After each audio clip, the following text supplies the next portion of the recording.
while tipsy, drunk, or shit-faced. I love that shit-faced is a status effect in this. That's amazing. Increase the damage this character's attacks deal by plus 0.2% per point. So the more drunk we get, the stronger we become. Drunken berserker build. No, come on. Please be advised, the following presentation is not intended for minors. Good morning, everyone. This is Jake from Switchaboo.com. Welcome to Switchaboo Live. Today we're going to be checking out Broken Roads. Yeah, the game's finally out. This is actually a game by good friends of ours at Drop Bear Bites. This is a Fallout 1 and 2 inspired CRPG set in the Australian outback. I actually played the Steam Next Fest demo of this about a year ago, I think. So if this is in the outback, innit? Why the fuck are there camels in there? Because Australia has camels. What? Yeah. Why the fuck do you have How did they get there? People imported them. Sure. Okay. Yeah. Go on. Never mind. Yeah, people import camels because, you know, it seems kind of like an obvious choice when this country is like a giant fucking desert. But yeah, as you can see, yeah, mouse cursor, we're playing the PC version of the game. Don't worry, this is available on Switch. The reason why we're playing the PC version today is because, well, one, this is a CRPG. The C in CRPG means computer. So it's kind of built to be played on a PC. That, and I got this game day one, and on Steam it was 10% off at the time, so it just happened to be cheaper than the Switch version. No point in making it harder for themselves. Yeah, right? yeah, but the PC version does actually use controller support. So, like, I was going to use this proper like mouse and keyboard style, but like every time I use my mouse, it freaks out, and it's like, no, play with the controller, damn it! You have a controller plugged in. It's like, fine, I'll play with a controller. Alright, so let's start this up. Ending the world would end the war. I'm sad that like I can do down. no accents, but I practically Everything can't do an else Australian accent. I don't know what the has fuck been you lost. motherfuckers sound like. Yeah, When the bombs yeah, our drop, accent sounds weird. 80% of Like, Australia's even to population other is Australians, wiped out. my accent Just sounds weird. like I mean, honestly, I feel poisoning like you all don't the really have an pretty accent, places but you they train for crawl that, to. right? The I have what I like to call an enunciated Despite it Australian all, accent. We survived. That means We nothing to me. rebuilt. It means We I even pronounce formed things strong properly. enough to let God Okay, the so when we played the sacrifices that have demo like a always year been ago, made this beyond intro the cutscene steady wasn't a glows thing, of so the we actually cities get to that see now what the hell choked happened. with So dust. it literally I started saw just Great like Fallout. grandparents Yeah, made it. Australia got We will nuked. too. You Jake's come. is one of them culture sounding Aussies. Yes. I'm not sure if that's the political correct way to put it, but sure. Alright, so let's make our character. So, I went through like a lot of this the first time I did this, like with the demo, but I think only the hired gun was actually available. So let's actually check things out. So you grew up with a gun in your hand. If you wanted to eat, you shot what your parents told you to shoot. Starvation is a powerful motivator. It was that simple. They hired you out when you were in your teens, telling clients that a hungry kid shoots better. After a few years, you worked up the courage to run away, and you crossed the outback to make a new life for yourself. You've even earned a bit of a reputation. That's why you weren't surprised when you were offered the possibility of a long-term gig with the Scouts of Bally Hall. It's a mad world. It's a mad world out there. Instead of trying to make sense of it, you've carved your place in it. You'll be damned if anyone thinks you'll just quit. So we gain +1 awareness and strength. We start with +10 shooting mastery and +5 opportunist with the hired gun. How important is combat in this game? I don't know, is the question. that's the answer. Well, that does seem to be like the pew pew shooty shooty class. Yeah. What else we got? Next we have Surveyor. The wide open places call to you. They always have. You spent nights under the stars as a child. Your parents teaching you about constellations, the plants, the animals. The first time you learned how to use a compass, you were hooked. You took off from home young to explore the trackless wastes. It was only a happy accident that you discovered you could make some serious coin by telling people what you found. You love the thrill of discovering places that fell off the maps, or finding the towns that have sprung up since the fall. It's almost as good as getting paid when you tell some new client what you found. The world is a treasure waiting to be found. You're just the map maker to reveal its secrets. So we start off with awareness, intelligence, 10 vigilance, and 5 punt, which I believe is like the luck stat. I kind of jive with that, just because, I don't know, it seems like it encourages a lot of exploration, and I am what you call a slut for exploration. Like, I like that. You sure are. This is just a normal day in Australia? Yes. This is going to be like a normal day. Pretty much. It's like, bro, I was lied to. This is literally just Australian high school. Yeah. Alright, so next we have barter crew. You spent your earliest years riding the back of a barter crew's wagon, traveling all across Western Australia, from Boddington to Bonnie Rock. You've seen thousands of deals to go down. You learned to haggle with the best of them when you were knee-high to a quokka. And by the time you were a teen, you decided that maybe it was time to make your own way. You've got a head for numbers, an eye for trade, and a tongue keen for speech. Nothing makes you happier than driving a hard bargain. It's been a hell of a ride. You get your way, you'll hunt down every opportunity in Australia. So start off with +1 neither charisma. of us fit that bill. Like, neither of us can do any of that, so this could be our only chance. But yeah, we start off with +1 charisma, +1 resolve, 10 to leadership, and 5 to biology, whatever biology does. And we finish off with the Jackaroo, whatever the hell that is. You were a lost pup. Your parents ditched you at a remote station when you were an infant. The manager brought you in. The station hands took to you, and you became kind of a mascot to them. You grew up with tools and can fix most simple machines. You learned how to read an animal, care for its injuries, and put it to work. They taught you to hunt, giving you the skills to survive just about anywhere. You were hunting in the bush when the raiders came. First sign you had was a pillar of smoke. By the time you got back, everyone you knew were dead. You've been on the go since, looking for a new place to settle down. You thought you might have found it in Brookton. Maybe you could see out your days there. I like the surveyor. What about you? What do we get with surveyor? Awareness, intelligence, vigilance, and pun. A part of me likes Jackaroo, to be honest. I also like that. And here I thought Bruno was a high charisma type guy. Not on purpose, and I'm not sure why. It just kind of works out. I guess I just have a friendly face. And people are just like, it's fine. Jackaroo is a teenager working in a sheep or cattle station to gain experience in the farming life. See, I didn't know that. He's a cowboy? Yeah, I didn't know that because I'm a city boy. Oh, God. See, there's even slang in my own country I don't even know. I'm thinking of going Jackaroo for this. Oh, this is the closest we have to me. All right. Oh, God, I got it. Awkwardly. No, wait. No, Wait. go with the shit, what is it? Lower left. That guy looks cool. Hold up. That guy? All right. He looks like your average post-apocalyptic main character. gives us 10% extra chances to survive. See, I was kind of thinking, like, you know, just default guy here, because, like, to me, this is a guy that I've met on the street. Too blonde. I don't like it. Too white, who will burn in the sun. Alright. Nah. Well, if we're gonna roleplay, let's roleplay. You got a name? You got a name in mind? My brother in Christ. I try not to name things as much as possible. I mean, if it were me, I would just go with Sonny, because I use that for every game. I don't like to think. Shit. Call him Bake. Bruno and Chick? Bake Oh, for... God. Yeah. Okay, so... Are you smelling what I'm cooking? Okay, so if that's what we're going to go with, let's Australianize it a bit. If we're going to be called Bake... Yeah, Damo's got the right idea. Exactly. We have to turn it into a nickname, so Bake would be Bazza. Really? Yeah. Why? How do you get... I don't fucking know. I wish I knew, but, like, Australian nicknames are the stupidest thing in the world. Like Shazza, Bazza, Gazza. We're Bazza.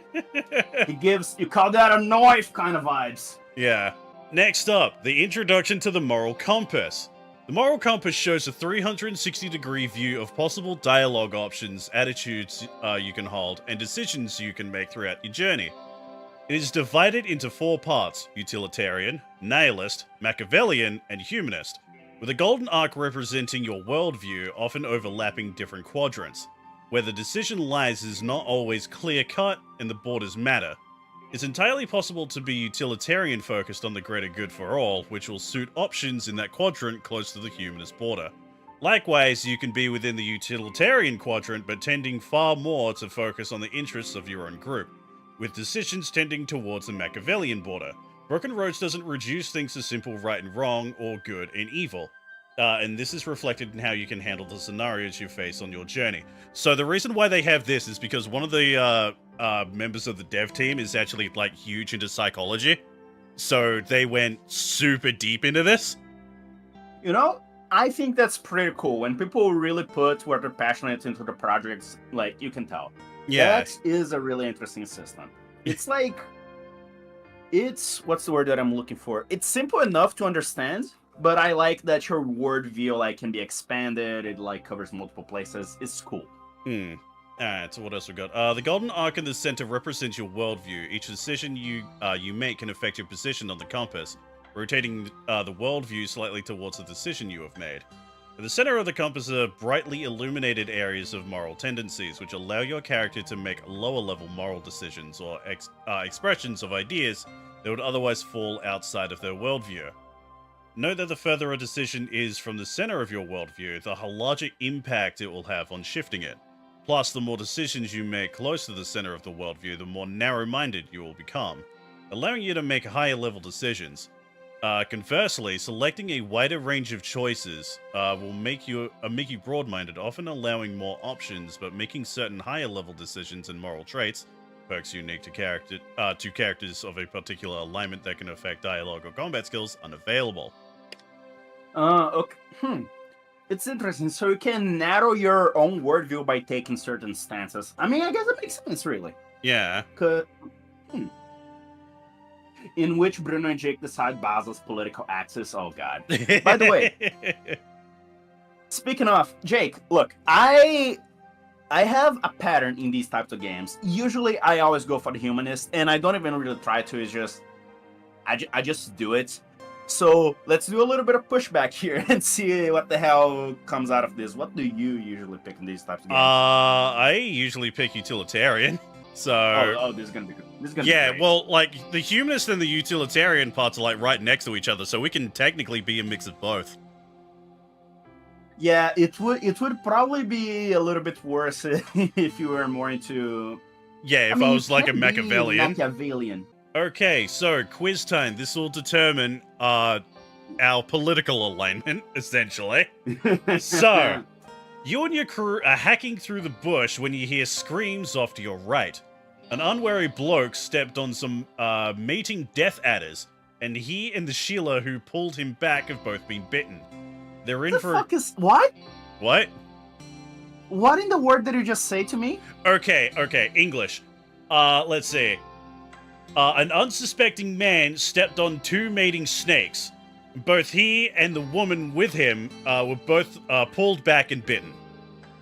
Okay, I can guess Shayla. Bloke is something that I heard from, like, I don't know, British television too. It's Yeah, like bloke means death man. Adders. Death adders are Okay, a the type of death snake. adders is what tripped me up. Yeah. Let's see. They're in for an excruciating death unless you can help them. The problem is you've only got 1 dose of anti-venom. So, give them both half a dose. It's possible that it'll be insufficient, but it's better than simply letting them die. Save it for yourself. If it's breeding season, there'll be more snakes around. Give one of them the anti-venom and put a tourniquet on the other's leg and leave to get help right away, or give it to the bloke as he is more senior of the two. He'll remember that you saved his life and it could benefit you later.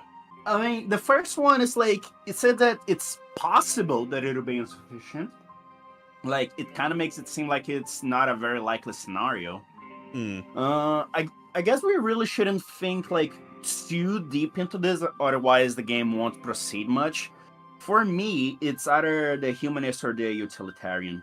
I See, guess it could go either way on humanist and utilitarian. What do you yeah, think? for me, I was gonna go like entirely utilitarian for this, so utilitarian it is.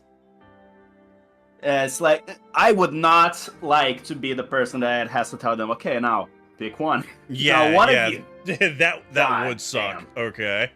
See, after a series of raids on caravans passing near your home, you put together a scouting party. You've caught a bandit leader and one of his raiders. The leader pleads for release, pledging to comply with your terms. Do you free him? Execute them both on the spot. Better not to have that kind of headache.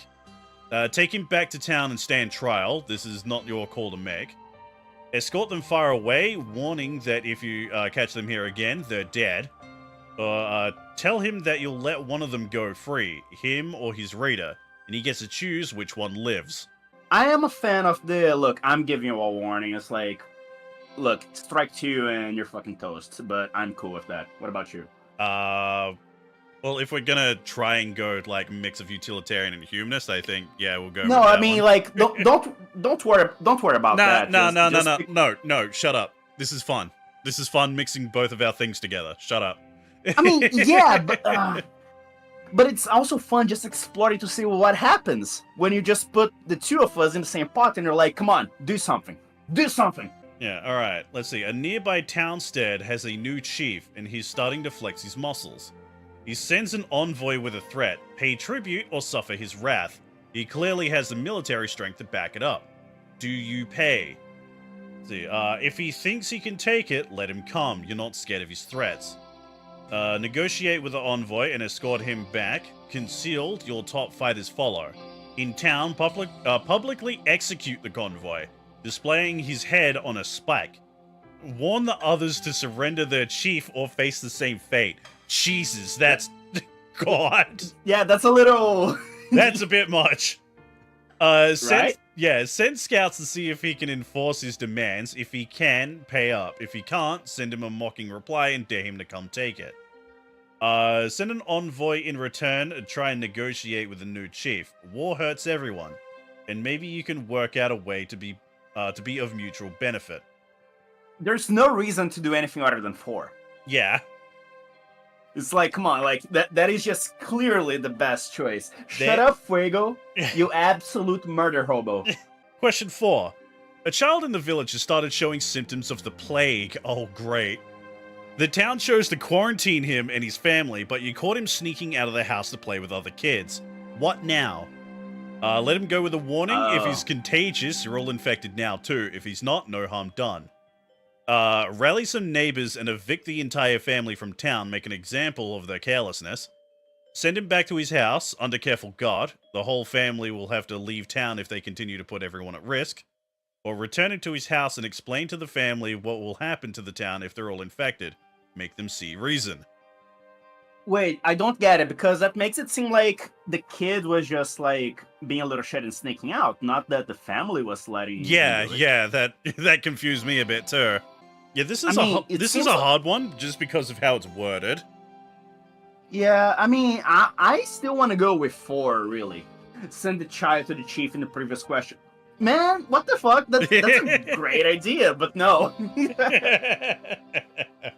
I mean, honestly, I'm guessing 4. Alright, gonna go with 4. Alright, you've been captured by people who have clearly gone mad, finding yourself in a pen along with a Dew farmer you've met before. A mercenary stripped of his weapons and a terrified young family. The captors assemble a massive pyre, indicating their intent for a twisted sacrifice. Noticing a guard's distraction, you're certain you can escape on your own, but every person you bring with you increases the chances you'll get caught. So, do you take advantage of the distraction to try and get everyone out, saving as many as you can? Slip away on your own, the others will simply have to fend for themselves. Convince the merc to come with you, the Jew farmer can likely find his way out, but the family will be nothing but a liability. But get the family out first, the other captives should be able to handle themselves. That's tough. That is a tough one. Is because, like, the other captives should be able to handle themselves. That is like, you know, that's a huge assumption there. Yeah, like, one of them's a farmer, for God's sake. I mean, I am assuming that in this case, we would let everyone know, like, hey, look, we can go. now. Like, I'm gonna help these people, but you motherfuckers are gonna need to skedaddle soon after. I'm assuming that if we could make this plan, it would be okay to like escort the family out first, assuming that we have a minimum of communication. In real life, the nihilist would be like, if I thought we were all about to die, maybe, but I don't want that. I don't play Yeah. video games to be faced with my own darkness. Yeah, for this I'd probably go humanist as well. Alright, last question. You've discovered a cache of pre-apocalypse supplies in an abandoned farmhouse. You can't carry it all back on your own, so you enlist a few friends from town to help. When you return to the cache, you find a group of emaciated scavengers in the process of looting the place for themselves. Do you let them take the supplies? No way. Threaten the scavengers, and if they don't hand over the supplies, kill them. Let them take the supplies, but secretly follow them back to their home. Once there, you can loot the other goods and kill them. Jesus. It's like... Yeah, like, these are ridiculous. Let's see. Let them go. They're starving and clearly need the supplies more than you do. Plus, they had no way of knowing that you found them. Or tell them you found the place first and offer to split the takings. Better to get less than you wanted than to spill blood or get nothing at all. Like, there's no reason to... I mean, I can understand 3 if we are already really well off, but generally speaking, it's gonna be 4 for me. Yeah, I was gonna go 4 as well. Man, I sure like living. Sucks to be you, dude. Alright, now to put points into stats. This is time to make our build. There are 6 attributes in Broken Roads: Strength, Agility, Resolve, Awareness, Intelligence, and Charisma. Attributes are the basis from which skills and the other statistics are derived. Each skill tree's starting values are calculated from 2 attributes. Fortitude is Strength and Agility, Temperance is Resistance and Awareness, or Wisdom is Intelligence and Charisma. Each origin story comes with unique bonuses. For Hired Gun, those are +1 to Strength and Awareness, for a minimum of 2 in each attribute, +10 to Shooting Mastery, and +5 to Opportunist. In the example to the right, so over here, with 8 in Resolve and 13 in Awareness, all skills in the Temperance tree start off at 21. Shooting Mastery has a bonus of 10 from Hired Gun's background. In combat, movement points are derived from agility and strength, while action points are determined by agility and intelligence. Keep that in mind when distributing attribute points. Then we have the punt skills. This is luck, essentially, if I remember correctly. Yeah, that's what you said. Yeah. Is that slang too? Okay, I believe so, because I believe this is supposed to be a picture of an Australian football. And yeah, punting the football is, something that you do in Aussie rules football. One of the unique skills in Broken Roads is the ability to have a punt, essentially taking a risk on something uncertain. Your player character has a pool of punt points, or PP. PP. They can draw. They can draw on if they ever need to attempt a skill check that they fall just short of, or if they want to increase the accuracy of a particular attack in combat. That's right. That's how it works. Okay. Punt is derived from Charisma, plus any additional point added to the punt skill. Each additional skill point doesn't directly equal 1 additional punt point, however. Skills attain different effects whenever a threshold is reached. In this example, the character has rank 2 punt skill, increasing their punt from 32 to 50. Would place them at rank 3, and so on. Okay, so it's basically like, I'm just short of making this skill check. I'm gonna punt for it and like attempt to get something that's actually like outside my skill range. Oh, fuck it with ball. I see. Yeah. We have. I'm sorry. Is that options. the drunken master? Yeah, this was the one thing I was really interested in when we first checked this out in the demo. So, drunken master. We were both discussing just now how like we can't get drunk. Yeah. Alright, so Drunken Master, you can handle your liquid courage and use it in a scrap, gain a number of bonuses from consuming alcohol. While tipsy, drunk, or shit-faced, I love that shit-faced is a status effect in this, that's amazing. Increase the damage this character's attacks deal by plus 0.2% per point. So the more drunk we get, the stronger we become. Drunken Berserker build! No! No, come on! We should have picked another class if we were going to go with that. Do we even have melee weapons here? Yeah, there's melee weapons. Like, we have melee mastery skill. Do we want to go balanced or just all in, baby? I kind of want to go all in. Oh, this is actually really hard, because Resolve increases our damage reduction.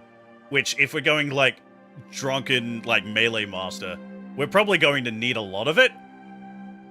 You know, now that I think about it, Drunken Master is already going to give us more damage. So, okay, tell you what, why don't you just go, like, 3 strength at 9, and then, like, you split the rest between Resolve and Awareness. Yeah.